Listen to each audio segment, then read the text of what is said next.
ஏய் நண்பர்களே, வணக்கம். நான் தான் இந்த கிராமத்திலே ஃபேமஸான கோழி குமாரு. இப்ப நீங்க பாருங்க, நாங்க எல்லாம் இங்க ரொம்ப பிஸியா இருக்கோம். மனுஷங்க மட்டும்தான் வேலை பண்ணுவாங்கன்னு நினைக்காதீங்க.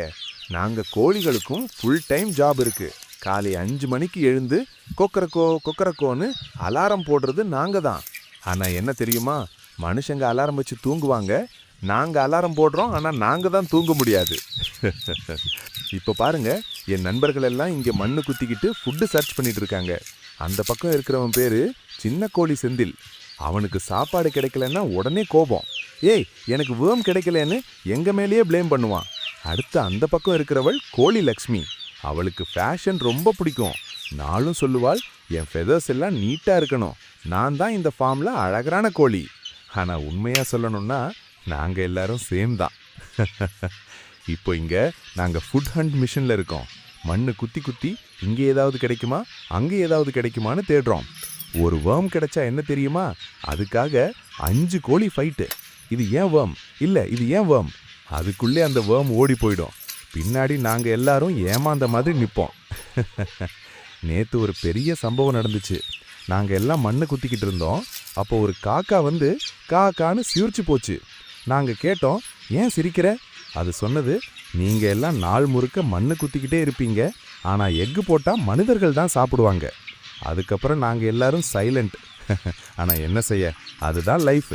ஆனா ஒரு விஷயம் சொல்லணும், நாங்க கோழிகள் சிம்பிள் வாழ்க்கை தான் வாழ்றோம். சின்ன சாப்பாடு கிடைச்சாலும் ஹாப்பி, சூரியன் வந்தா வாக்கு, மழை வந்தா டான்ஸு. அதனால நண்பர்களே, லைஃப்ல பெரிய டென்ஷன் எடுக்காதீங்க. நாங்க கோழி மாதிரி சிம்பிளா இருந்தா போதும். சாப்பாடு, சின்ன சந்தோஷம், நண்பர்கள், இதுவே லைஃப். சரி சரி, இப்போ நான் போகணும். அங்க ஒரு பெரிய வேர்ம் கண்ணுக்கு பட்டிருக்கு. அதை நான் ஃபர்ஸ்ட் பிடிக்கணும். அதுவரை குக்ரக்கோ, பை பாய்.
படிக்கிறது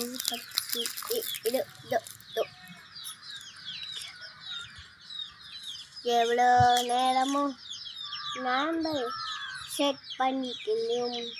ஆனால் அந்த அம்மா பேச